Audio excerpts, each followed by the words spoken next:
The courtroom doors opened. The cameras clicked. As he stepped through the tall wooden doors of the courtroom, he wore a plain gray jacket, no tie, no security, just a man walking into a room full of people ready to judge him. Someone whispered, "Is that really him?" Others were less kind. "Look at him. Thinks he's a saint now." The courtroom was packed, not just because of the case, but because of him. Keanu Reeves, the actor who gave millions away, the man who rode the subway, the star who stayed humble. But today, he wasn't here for a movie. He was here because he was being sued. The plaintiff was a man named Thomas Wexley, owner of a billion-dollar development company. He claimed Keanu broke a contract. Thomas said he lost millions. He wanted the world to see Keanu as a fraud, as a man who hid behind kindness but cost others real money. Judge Judy sat high on the bench, tapping her pen. "Let's begin," she said, her voice sharp as ever. Then she glanced at Keanu. Her eyes narrowed. "Mr. Reeves," she said, "do you believe in miracles?" The room froze. Keanu blinked. Slowly. Double quotes, "Yes," he said softly. A few people in the back chuckled. Judge Judy raised an eyebrow. "This is a courtroom, not Sunday school," she said. "I hope you brought facts, not fairy tales." Some laughed. Even Thomas smiled. But Keanu didn't flinch. He simply nodded. Double quotes, "I understand," he said. "But sometimes truth and faith walk together." The judge shook her head. "Let's stick to the law, shall we?" she said. This isn't a movie script. But her words hit something deep in the room. People leaned forward, not because they believed her, but because they wanted to hear what Keanu would say next. 5 days earlier, a storm had rolled through Los Angeles, washing the city clean in cold silence. Keanu had walked alone, carrying a small paper bag from a local grocery store. He stopped near an empty lot covered in weeds and old signs.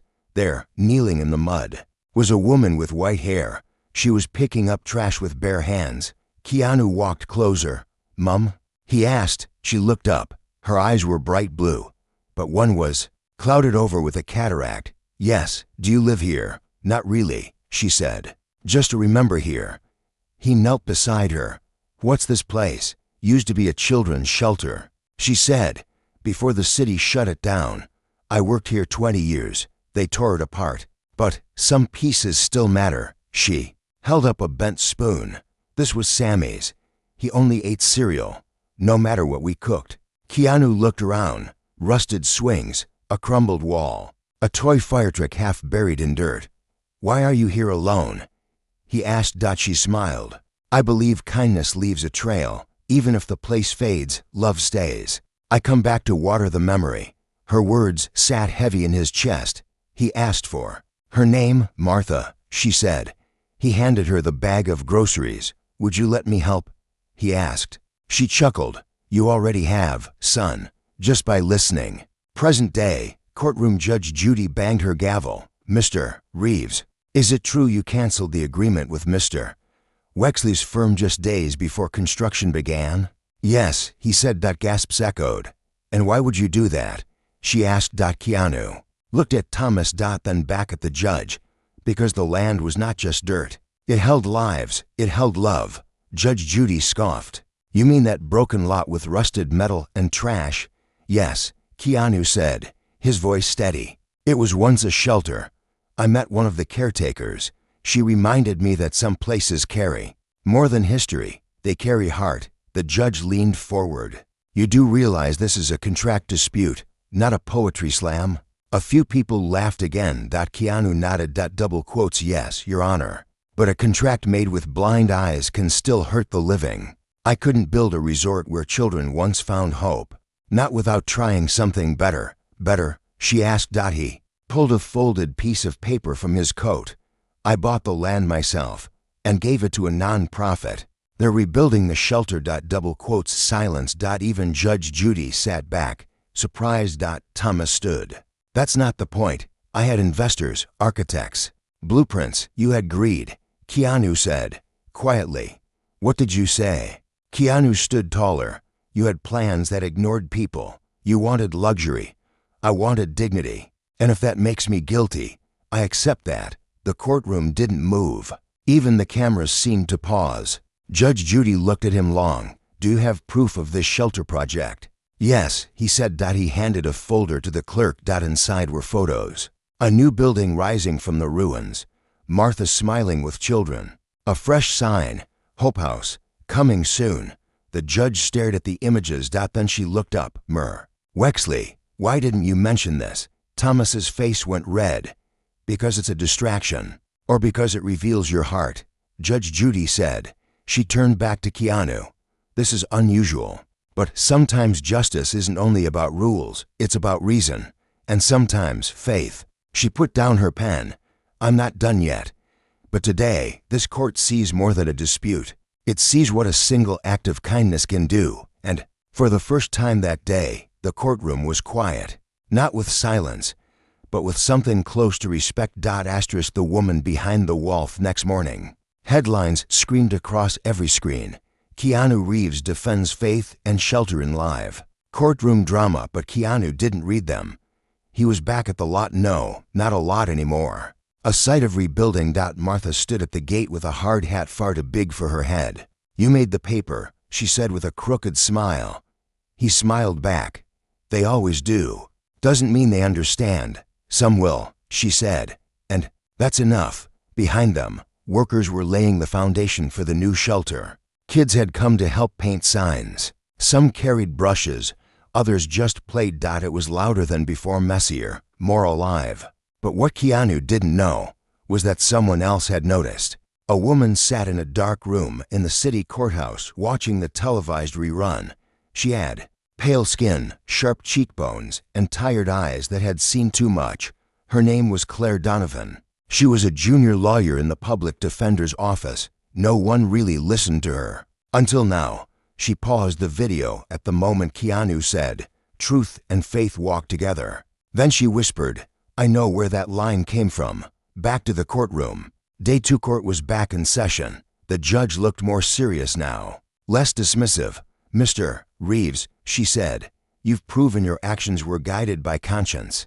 But law still needs structure, contracts, witnesses, paper." "I understand, Your Honor." Thomas's lawyer stood, tall and smug. "Your Honor, we would like to submit evidence that Mr. Reeves delayed this project intentionally. We have emails suggesting he stalled negotiations to sabotage our deal." The judge frowned. "Is this true?" Keanu took a breath. "Those emails were from my office, not from me. I was in mourning." "Mourning?" His voice dipped. "My sister passed 3 weeks before the contract was due. I took time away. I didn't respond fast enough. I failed to communicate. But I never meant to sabotage anything." The courtroom went still. "I'm sorry for your loss," Judge Judy said, quieter now. Thomas crossed his arms. "And we're sorry for our losses too, financial losses." But the room didn't agree with him anymore. Something in his voice felt hollow. The judge tapped her gavel. "We'll recess until tomorrow. I want to review the non-profit records." As people left the room, Claire Donovan stood at the back, her badge clipped to her collar. "Mr. Reeves," she called. He turned. She walked forward, hesitant. "You don't know me, but I used to live at that shelter when I was 8. Keanu's eyes widened slightly. "Martha saved me," she said. "I was just a scared girl. She taught me to read. She taught me to stand." He nodded. "She still does that. You're building something that saved me once. I want to help you protect it now." He smiled, gently. "Then maybe this isn't just about court anymore." Later that night, Martha's apartment. Keanu sat at the small kitchen table, drinking tea with Martha. The walls were covered with old photos, kids with painted faces, paper crowns, and toothy grins. "Those are my babies," Martha said, pointing to a row of framed snapshots. Each one carried a story most people would never read. She paused at one picture. Claire. As a child, that one. She had a scar on her back from where her mother pushed her against a heater. Didn't speak for a year. Then one day, she said, "Can I stay?" And I knew we were family. Keanu looked away, his eyes wet. "You were the miracle they needed." "No," she said. "I was just a steady hand. But sometimes that's enough." Next morning, courtroom. Day 3 reporters had grown. news vans parked outside. Keanu's quiet battle had become a national conversation, but inside, it was still a fight. "Your Honor," Thomas said, standing again, "the shelter project is a distraction. Mr. Reeves made a legal commitment to us. Emotional appeals shouldn't override contracts." Judge Judy nodded slowly, "Perhaps. But the law also respects charitable causes, especially those made in good faith." Claire stood up. "Your Honor, permission to speak as a character witness. State your name." "Claire Donovan, public defender, former resident of the shelter. Mr. Reeves is rebuilding." The judge paused. "Proceed." Claire walked to the center. "When I was 8, I was homeless, abused, and mute. The shelter saved me. It was the first time anyone looked me in the eye and said, 'You matter.' If Mr. Reeves had not stopped this project, the last piece of that legacy would have been bulldozed. Today, I'm a lawyer because someone cared enough to leave a trace of love behind." Her voice cracked. "I stand for the children who can't be here, for the kids still praying for a place to sleep. He didn't destroy something. He resurrected it." The courtroom broke into applause. Judge Judy banged her gavel. "Order." But even she had tears in her eyes. Keanu bowed his head. He wasn't used to being praised, but in that moment, he let himself feel it. Later that evening, Martha's home. Martha sat by the window as the sunset painted the sky gold. Keanu stood beside her. "I think something's changing," he said. "You think?" She laughed. "Child, you turned a courtroom into a cathedral. I didn't plan that. That's the best part. Miracles never ask permission." The paper trail and the scarred morning sun fell across the courtroom floor like a spotlight. The air inside was tight, thick with the feeling that something important was about to break loose. Keanu sat quietly at the defense table.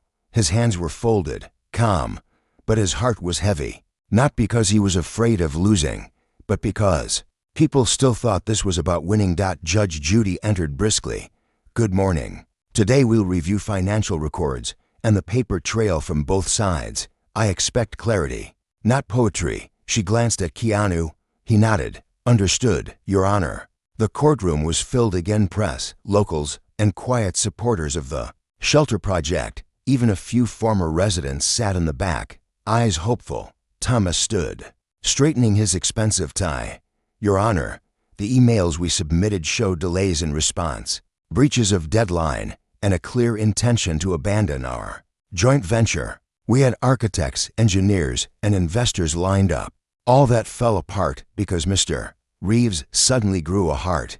A murmur passed through the courtroom. Judge Judy raised her brow. "That's enough sarcasm. Stick to the facts." Thomas nodded, but the smirk never left his face. "We ask for full damages and restoration of the contract, or financial compensation for breach." Keanu's lawyer stood.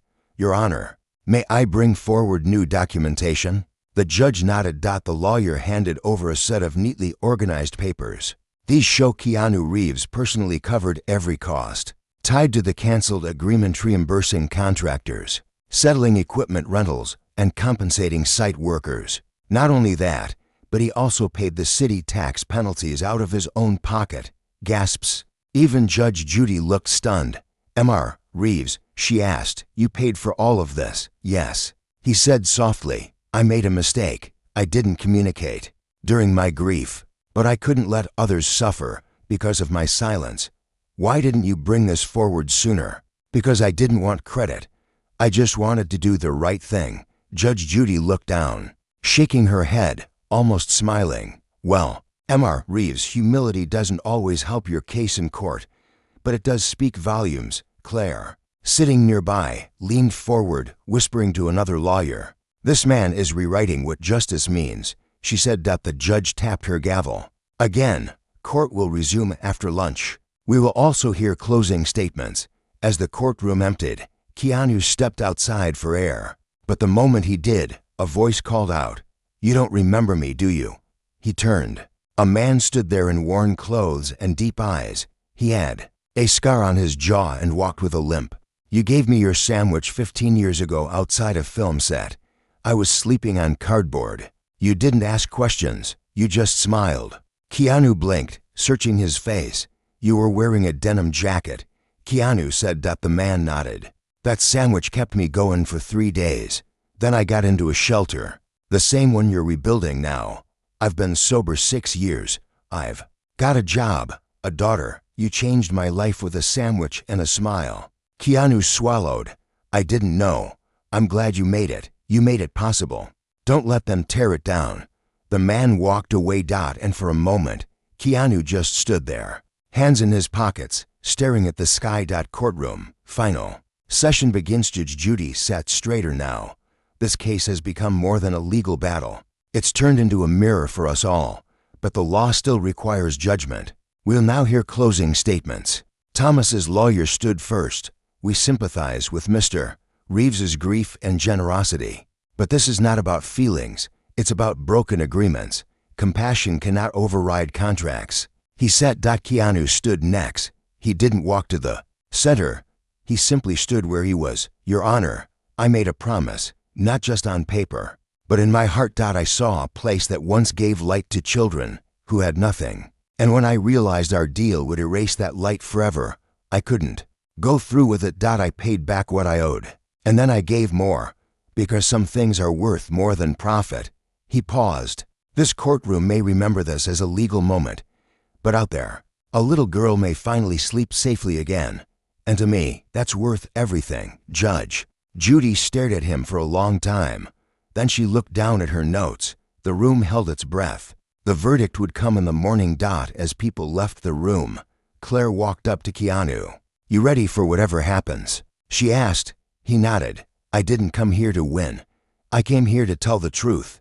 Later that night, Martha's apartment. Keanu sat beside her again. Outside, the world was buzzing with news and debate. But inside this room, it was quiet. Do you think they'll rule against you? She asked. Maybe, he said. Will you regret it? He looked around at the photos, the quiet, the tea on the stove. Never. Martha reached out and touched his hand. Then no matter what they say tomorrow, you already won something. Bigger, outside, a small group of people had gathered with candles and signs. One sign read, Thank you for remembering us, * the gavel, and the voice. Morning arrived with gray skies. The courthouse steps were lined with cameras, umbrellas, and quiet chants of support. But inside, the mood was sharper, more serious. This was the day the verdict would be read. Keanu sat quietly at the defense table, hands folded in front of him. He wore the same plain jacket. No tie, no theatrics. The judge entered. No smiles, no eye contact. Court is in session. Everyone sat. This has been a difficult case, she began, not because of law, but because of the heart behind it. She looked at Thomas. Mr. Wexley, you presented evidence of a broken contract, lost investment, and delay. The law recognizes your claim. He smirked. Then she looked at Keanu. Mr. Reeves, you showed acts of great personal sacrifice, humility, and restoration. You paid your debts, not because of legal threat, but because of moral duty. The courtroom leaned in. This court finds that Mr. Reeves did not act with malicious intent. Furthermore, due to the full reimbursement and transition of the property to public service, this court denies financial compensation to the plaintiff. Gasps. Thomas jumped up. What? You can't do that. The judge banged her gavel. Sit down, Mr. Wexley. You lost your contract. You did not lose your dignity until now. He sat, face flushed with anger. Judge Judy continued. Mr. Reeves, your conduct, though outside traditional process, demonstrated a rare integrity. This court recognizes that faith and law do not always walk the same road. But today they did. A long silence fell. Then a woman in the back began to clap. Then another. Soon the room was filled with standing applause. Keanu stood slowly, not smiling, just bowing his head. Judge Judy looked at him and said, You may not be a lawyer, Mr. Reeves, but you've taught this courtroom something law books never could. Outside the courthouse, reporters swarmed. Keanu, how do you feel? Do you think this sets a new legal precedent? Was this about faith or image? But Keanu didn't answer right away. Instead, he walked down the steps and approached a group of kids holding signs. One boy handed him a crayon drawing of the shelter. My mom lived there, the boy said. She said it was the only time in her life someone hugged her and meant it. Keanu knelt down. Then I think we're building it for her too. The news that night, every channel ran the headline, "Actor wins case by faith." Not fame, but deeper than headlines. Something else was happening. Letters started pouring in. Former shelter kids, teachers, nurses, even construction workers who had been laid off wrote, "You reminded me people still care. You helped me see faith is not weakness. You gave us back a piece of home." 1 week later, at the shelter city, a wooden sign stood tall near the edge of the lot. "Hope House, opening soon." Keanu stood next to Martha and Claire. Volunteers painted, hammered, laughed. Children chased each other across fresh gravel paths. Martha wiped her hands on her apron. "You ever think this would happen?"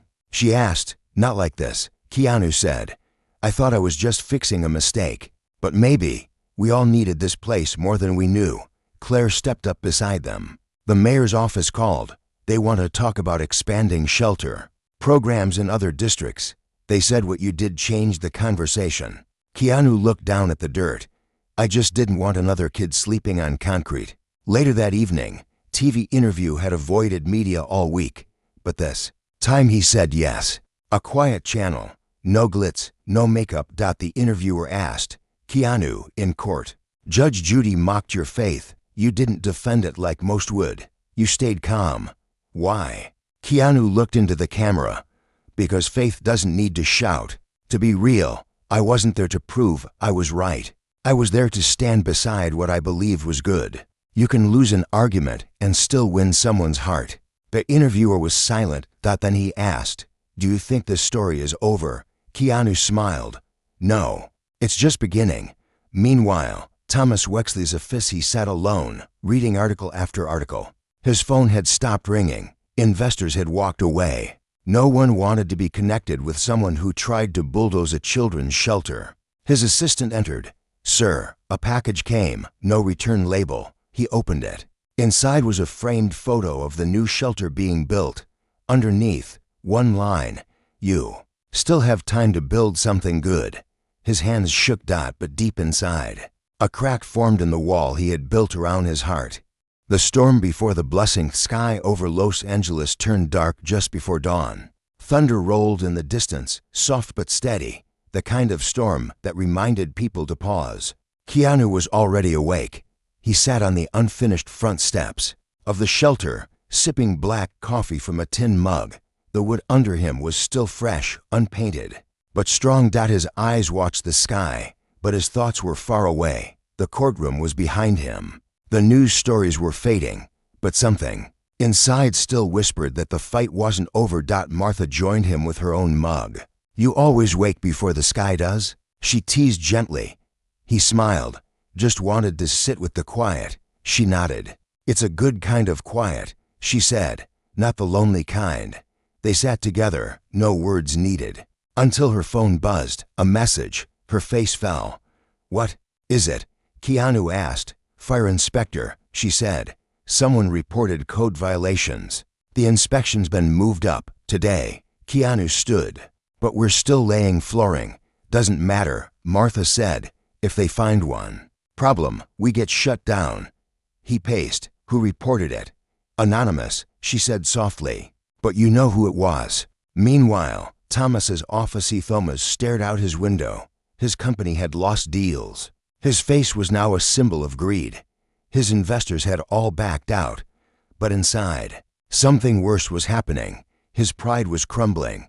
He had received dozens of emails, not threats, not hate, just stories. Real stories from real people who had once called the shelter home. One girl wrote, "My mother beat me until I couldn't speak. Your building was the first place I ever felt safe. When you tried to tear it down, it felt like being hit all over again."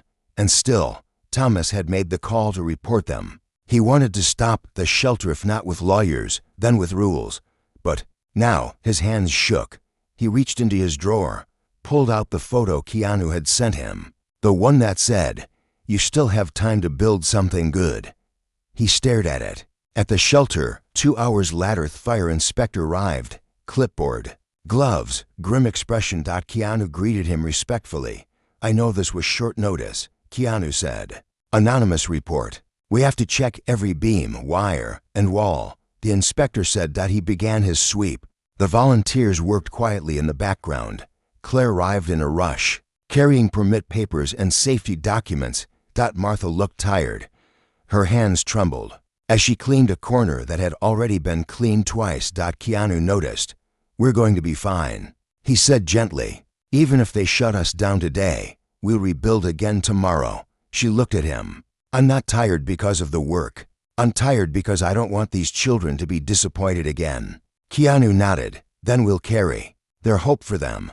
1 hour later, the inspector returned. Devrian stood in silence. He flipped through his notes. I found one loose railing, he said, but it's been marked for repair. He paused. Overall, the structure is solid. Fire exits are clear.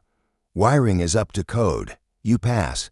A cheer rose from the volunteers. Martha hugged Claire. Keanu closed his eyes and let out a breath he didn't know he was holding. But just as the inspector turned to leave, a black car pulled up. From it stepped Thomas Wexley.